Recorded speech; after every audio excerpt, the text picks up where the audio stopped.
Student, तो आज हम मेडिकल सर्जिकल नर्सिंग के अंदर आने वाली डिसीज़ जो है उनके लिए कॉमन नर्सिंग केयर प्लान जो है वो बनाना सीखेंगे, जो लगभग सभी डिसीज़ के अंदर काम में आ सकता है। तो उसमें नर्सिंग केयर प्लान बनाने के लिए जो फॉर्मेट होता है, उस फॉर्मेट के अंदर कॉलम की बात करते हैं तो उसमें सबसे पहला कॉलम जो होता है वो असेसमेंट का होता है। असेसमेंट जो है उसके अंदर हम क्या करते हैं कि पेशेंट जो है उससे इन्फॉर्मेशन जो है वो कलेक्ट करते हैं। इसमें दो प्रकार के डाटा या इन्फॉर्मेशन ली जाती है। एक तो सब्जेक्टिव डाटा होते हैं, सब्जेक्टिव डाटा जिसमें पेशेंट जो है वो अपनी कंप्लेंट जो है बताता है, मतलब जैसे सिम्टम जो भी है वो सब्जेक्टिव डाटा के अंतर्गत आएंगे। जबकि दूसरा ऑब्जेक्टिव डाटा होते हैं। ऑब्जेक्टिव डाटा होते हैं उसके अंदर पेशेंट जो है उसके ऊपर हम जो ऑब्जर्व करते हैं वो पूरे ऑब्जेक्टिव डाटा हो जाएंगे।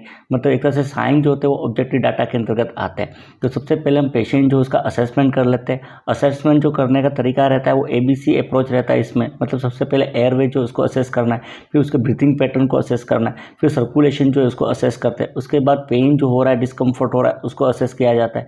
उसके बाद इलेक्ट्रोलाइट जो है बैलेंस या फ्लूइड बैलेंस जो उसको असेस करना है। उसके बाद इन्फेक्शन का कोई साइन जो है तो उसको असेस करना है। फिर न्यूट्रिशनल स्टेटस जो होता है उसको असेस करना है, और एक एंजाइटी लेवल जो है पेशेंट को तो वो असेस करना है। इसके अलावा स्पेसिफिक डिसीज कंडीशन है सिस्टम जो है तो इसके हिसाब से जो असेसमेंट होता है वो असेसमेंट करना है। तो ये तो असेसमेंट हो जाएगा। असेसमेंट जो करते हैं उसके आधार पर जो इन्फॉर्मेशन हमें मिलती है उसी के आधार पर फिर नर्सिंग डायग्नोसिस जो है वो बनाया जाता है। तो दूसरा कॉलम जो होता है वो नर्सिंग डायग्नोसिस का होता है। नर्सिंग डायग्नोसिस के बाद अगला कॉलम जो होता है इसमें वो गोल का होता है। गोल तो नर्सिंग डायग्नोसिस के बाद गोल जो है वो निर्धारित किया जाता है कि हम क्या चाह रहे हैं। वो गोल के बाद फिर अगला कॉलम जो होता है इसमें वो नर्सिंग इंटरवेंशन का होता है। नर्सिंग इंटरवेंशन जो होता है उसमें मेनली नर्सिंग केयर होती है जो हमें पेशेंट को प्रोवाइड करनी है ताकि हमारा जो गोल जो है वो अचीव हो जाए या गोल जो है वो प्राप्त हो जाए। उसके बाद जो अगला कॉलम जो होता है वो रेशनल का होता है कि हम जो भी नर्सिंग इंटरवेंशन पेशेंट को दे रहे हैं वो देने के पीछे क्या रीज़न है या क्या कारण है, तो वो पूरा रेशनल के अंतर्गत आएगा। और अंतिम कॉलम जो होता है इसमें वो इवैल्यूएशन का होता है, मतलब मूल्यांकन का, कि हमने जो नर्सिंग केयर प्रोवाइड किए पेशेंट को उसके बाद उसके अंदर क्या फ़ायदा मिल रहा है पेशेंट को, तो वो इवैल्यूएशन का हो जाएगा। ये तो नर्सिंग केयर प्लान का फॉर्मेट हो जाएगा। अब असेसमेंट के आधार पर नर्सिंग डायग्नोसिस जो है वो बनाए जाते हैं। डायग्नोसिस जो बनाए जाते हैं वो प्रायोरिटी जो है उसके हिसाब से बनाया जाता है। इसमें जो अप्रोच जो रहता है वो रहता है ABCDE अप्रोच रहेगा। इसमें सबसे पहले तो एयरवे जो है उसके रिलेटेड डायग्नोसिस बनेगा। जो डायग्नोसिस बनेगा वो बनेगा ineffective airway clearance related to presence of secretion. Airway से रिलेटेड डायग्नोसिस जो बनते हैं वो रेस्पिरेटरी सिस्टम की डिसीज़ के अंदर या बर्न इंजरी के अंदर या फिर हेड इंजरी का पेशेंट है उसके अंदर, इसके अलावा अनकॉन्शियस पेशेंट है या कोमा का पेशेंट है तो उनमें एयरवे रिलेटेड डायग्नोसिस जो है वो बनता है। गोल जो रहता है इसमें वो रहेगा टू क्लियर एयरवे, मतलब एयरवे जो है इसको क्लियर करना हमारा गोल रहेगा। गोल जो उसको अचीव करने के लिए जो नर्सिंग इंटरवेंशन जो इसमें प्रोवाइड कराएंगे या नर्सिंग केयर देनी है वो कौन कौन से हो जाएगी। एक तो assess the airway for secretion, airway जो है उसको सिक्रेशन के लिए असेस करना है। तो रेशनल इसका क्या होगा कि ताकि एयरवे के अंदर जो भी सिक्रेशन है उसका पता लगाया जा सके। Second, elevate head of the bed at 30 degree, patient जो इसके बेड को 30 डिग्री एंगल पर एलिवेट रखना है ताकि सिक्रेशन जो भी है उसका एस्पिरेशन जो है वो नहीं हो। एक पेशेंट जो है उसको लेटरल पोजीशन के अंदर रखना है ताकि ड्रेनेज जो है वो बढ़ाया जा सके। अगला, यदि आवश्यकता पड़ती है तो एयरवे जो इसको इंसर्ट करना है ताकि एयरवे के अंदर ऑब्स्ट्रक्शन जो है उससे उसको बचाया जा सके।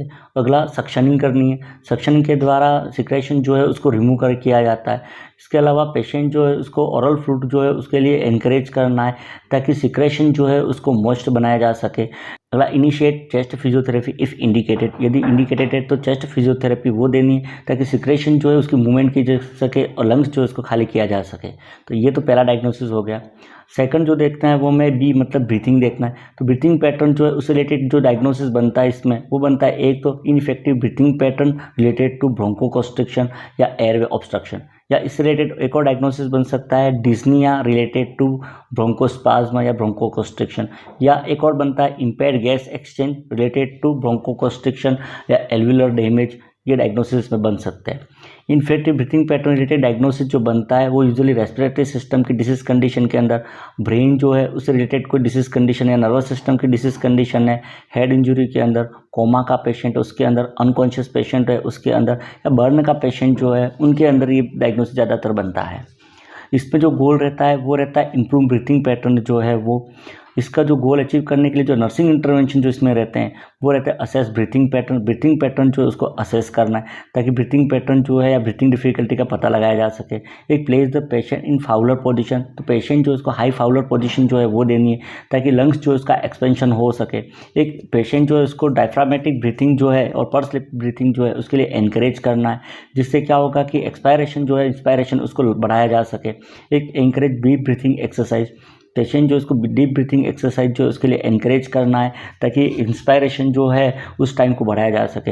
एक AB जो होता है आर्टेरियल ब्लड गैस एनालिसिस जो है उसको मॉनिटर करना है, जिससे हाइपोक्सिमिया की कंडीशन जो है ऑक्सीजन की लेवल डाउन हो रहा है तो उसका पता लगाया जा सके।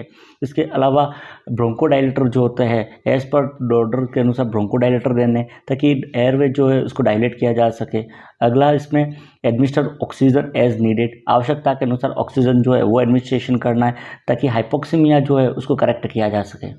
तीसरा C मतलब सर्कुलेशन, और सर्कुलेशन से रिलेटेड नर्सिंग डायग्नोसिस जो बनता है वो बनता है ineffective tissue perfusion related to compromised circulation. तो सर्कुलेशन से रिलेटेड जो नर्सिंग डायग्नोसिस बनते हैं वो ज़्यादातर कार्डियोवास्कुलर डिसीज कंडीशन है, जैसा कि MI के अंदर है, या हार्ट फेलियर या कार्डिक अरेस्ट कंडीशन है उसके अंदर, या नर्वस सिस्टम की डिसीज कंडीशन है, स्ट्रोक की कंडीशन होती है उसके अंदर, या बर्न का पेशेंट जो है तो उसके अंदर ज़्यादातर बनते हैं। गोल इसमें जो रहता है वो रहता है improve tissue perfusion and increase arterial blood supply. और इसके लिए जो नर्सिंग इंटरवेंशन रहते हैं उसमें एक तो assess peripheral pulse and CRT का मतलब कैपिलरी रिफिलिंग टाइम होता है, तो उसको असेस करना है ताकि टिश्यू परफ्यूजन जो हो रहा है उसका पता लगाया जा सके। Second, monitor vital sign and blood pressure vital sign का पता लगाना है ताकि पेशेंट की जनरल कंडीशन जो है उसका पता लगाया जा सके। एक एलिवेटेड एक्सट्रीमिटीज जो है उसको एलिवेटेड करना है ताकि ग्रेविटी के द्वारा ब्लड का प्रेशर जो है या विनस ड्रेनेज जो है प्रॉपर हो सके। एक एनकरेज ROM एक्सरसाइज, तो रेंज ऑफ मोशन एक्सरसाइज जो है वो करने के लिए पेशेंट को एनकरेज करना, यदि पेशेंट कॉन्शियस है तो उससे क्या होगा कि सर्कुलेशन जो होगा वो इम्प्रूव होगा। एक IV फ्लूइड जो है वो स्टार्ट करना एज पर नीडेड, आवश्यकता और ऑर्डर के अनुसार IV फ्लूइड जो है वो स्टार्ट करना ताकि शॉक की यदि कंडीशन आ रही है तो उसको करेक्ट किया जा सके। Elevate head and side of bed, तो बेड का हेड एंड साइड होता है उसको 30 डिग्री पे एलिवेट करना है ताकि ग्रेविटी के द्वारा ब्लड फ्लो जो है एक्सट्रीमिटीज के अंदर अच्छे से हो सके। होता D फॉर डिहाइड्रेशन, तो डिहाइड्रेशन से रिलेटेड जो नर्सिंग डायग्नोसिस बनता है वो fluid volume deficit related to fluid loss, diarrhoea, vomiting या हेमरेजिक कंडीशन जो है वो। इससे रिलेटेड नर्सिंग डायग्नोसिस ज़्यादातर डायरिया वॉमिटिंग का पेशेंट है या हेमरेज का पेशेंट होता है या पॉलीयूरिया जो है उसका पेशेंट है उसके अंदर, या फिर ऐसा पेशेंट जो है वो बर्न का पेशेंट है तो उनके अंदर से रिलेटेड नर्सिंग डायग्नोसिस बनता है। इसमें जो गोल रहता है वो रहता है इस्टेब्लिश नॉर्मल फ्लूइड वॉल्यूम जो है उसको इस्टेब्लिश करना एक गोल हो जाएगा। इस गोल को अचीव करने के लिए जो नर्सिंग इंटरवेंशन जो रहते हैं इसमें वो रहते हैं, एक तो assess the patient for fluid loss जो हो रहा है उसके लिए पेशेंट को असेस करना है कि कितना फ्लूइड लॉस हो रहा है और किसके द्वारा हो रहा है, डायरिया के द्वारा, वॉमिटिंग, हेमरेज या कौन सी कंडीशन के कारण से हो रहा है उसको असेस करना है। Second, monitor intake and output chart, intake output chart जो है उसको मॉनिटर करना है कि पेशेंट इनटेक कितना कर रहा है, आउटपुट कितना हो रहा है, उससे उसके अंदर फ्लूइड लॉस जो है उसका पता लगाया जा सके। अगला, मॉनिटर ब्लड प्रेशर जो है मॉनिटर करते रहना ताकि पेशेंट जो है उसके अंदर हाइपोवोलेमिक शॉक में जा रहा है तो उसका पता लगाया जा सके। एक, एनकरेज ओरल फ्लूइड इनटेक, यदि पेशेंट जो है ओरल फ्लूइड ले पा रहा है तो उसको एनकरेज करना है ताकि फ्लूइड वॉल्यूम जो है उसको बढ़ाया जा सके। एक, मेंटेन रूम टेम्परेचर जो उसको मेंटेन करना है ताकि एवापोरेशन के द्वारा फ्लूइड लॉस जो है उसको कम किया जा सके। इसके अलावा यदि इंडिकेटेड तो स्टार्ट IV लाइन जो है वो स्टार्ट करनी है ताकि फ्लूइड वॉल्यूम जो है उसको बढ़ाया जा सके। अगला नर्सिंग डायग्नोसिस जो है वो पेन या डिस्कम्फर्ट से रिलेटेड है, तो पेन या discomfort related to tissue destruction या इन्फ्लामेटरी प्रोसेस, ये डायग्नोसिस जो बनता है जो बॉडी में इन्फ्लामेशन की कंडीशन है उसके अंदर या इंजरी की कंडीशन है बॉडी के अंदर तो उसके अंदर पेन रिलेटेड डायग्नोसिस बनेगा। इसमें जो गोल रहता है वो रहता है रिड्यूस पेन जो है उसको रिड्यूस करना, और उसके लिए जो नर्सिंग इंटरवेंशन रहता है इसमें कॉमन वो रहता है, एक तो assess the intensity of pain जो इसकी इंटेंसिटी को असेस करना ताकि कितनी सीवियरिटी पेन की उसका पता लगाया जा सके। एक, पेशेंट को कंफर्टेबल पोजीशन देनी है ताकि पेशेंट जो है वो रिलैक्स हो सके। एक, पेशेंट की पोजीशन जो है उसको फ्रिक्वेंटली चेंज करते रहना क्योंकि प्रेशर के कारण से पेन हो रहा है तो उस पेन के अंदर उसको क्या मिलेगा, आराम मिले। एक, पेशेंट जो है उसको एनाल्जेसिक देनी है एज पर ऑर्डर तो ताकि उसका पेन जो इसको कम किया जा सके। इसके अलावा डाइवर्जनल थेरेपी जो है जैसे म्यूजिक थेरेपी होती है, टॉक करना है या मैगजीन पढ़ने के लिए उसको पेशेंट को देना है ताकि पेन जो है उससे उसका माइंड को डाइवर्ट किया जा सके। अगला, फीवर जो है उससे रिलेटेड नर्सिंग डायग्नोसिस, तो उससे रिलेटेड नर्सिंग डायग्नोसिस जो बनता है वो बनता है, एक तो अल्टर बॉडी टेम्परेचर या फिर सीधा हाइपरथर्मिया रिलेटेड टू फीवर या इन्फ्लामेटरी प्रोसेस हो सकता है। इसमें जो गोल रहता है वो रहता है रिड्यूस बॉडी टेम्परेचर जो इसको रिड्यूस करना। और इसके लिए जो नर्सिंग इंटरवेंशन जो रहते हैं इसमें वो assess the body temperature of the patient जो उसको बॉडी टेम्परेचर को असेस करना, फाइंड आउट करना, ताकि फीवर जो है उसका पता लगाया जा सके। सेकंड, इसमें गिव स्पंज बाथ जो है वो देनी है ताकि बॉडी टेम्परेचर जो है उसको रिड्यूस किया जा सके।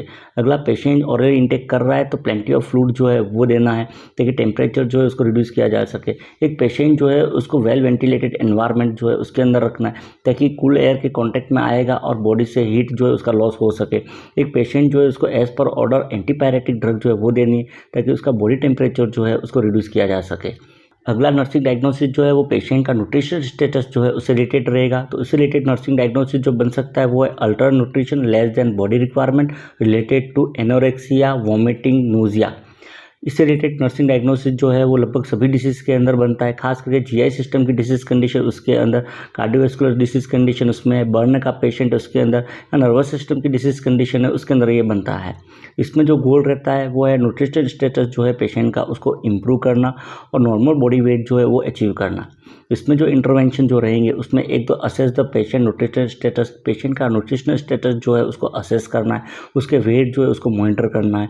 अगला, पेशेंट जो है उसके बोवेल साउंड जो है उसको सुनना है या उसको असेस करना है ताकि बोवेल मूवमेंट जो है उसका पता लगाया जा सके। अगला, पेशेंट जो है उसका मसल्स मास जो है सबक्यूटेनियस फैट जो है उसको मॉनिटर करना है ताकि वेट लॉस कितना हो रहा है उसको आइडेंटिफाई किया जा सके।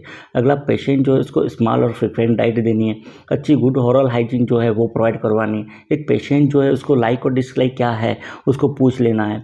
यदि पेशेंट ओरल इंटेक नहीं कर रहा है तो एनजी ट्यूब जो है वो इंसर्ट करनी, यदि इंडिकेटेड है तो। पेशेंट जो है उसको हाई प्रोटीन और हाई विटामिन डाइट जो है वो देनी है और लो फैट डाइट जो है वो देनी है। अगला, इन्फेक्शन। तो इन्फेक्शन से रिलेटेड नर्सिंग डायग्नोसिस जो बनता है वो है risk for infection related to hospitalisation या पोस्ट ऑपरेटिव। तो ये नर्सिंग डायग्नोसिस जो है वो भी लगभग सभी डिजीज के अंदर बन सकता है जो भी पेशेंट हॉस्पिटलाइज रहते हैं, और इसके अलावा पोस्ट ऑपरेटिव पेशेंट है उसमें भी डायग्नोसिस जो है वो बनता है। इसमें जो गोल रहता है वो रहता है reduce developing risk of infection. इसमें जो इंटरवेंशन रहेंगे वो रहेंगे, एक तो assess the patient for sign of infection ताकि इन्फेक्शन जो है उसका पता लगाया जा सके। एक, प्रोवाइड क्लीन एनवायरनमेंट ताकि इन्फेक्शन की संभावना को कम किया जा सके। एक, प्रोवाइड क्लीन बेड जो है वो उपलब्ध करवाना। एक, हैंड वॉशिंग टेक्निक जो है उसका इस्तेमाल करना ताकि इन्फेक्शन का ट्रांसमिशन जो है उसको कम किया जा सके। एक, रेस्ट्रिक्ट विजिटर जो भी है उसको रेस्ट्रिक्ट करना है ताकि इस इन्फेक्शन के स्प्रेड को कम किया जा सके। इसके अलावा बेडशीट जो है उसको पीरियडिकली चेंज करते रहना। एक, ड्रेसिंग करते समय एसेप्टिक टेक्निक जो है उसका इस्तेमाल करना है। अगला नर्सिंग डायग्नोसिस जो है वो है स्किन इंटीग्रिटी रिलेटेड।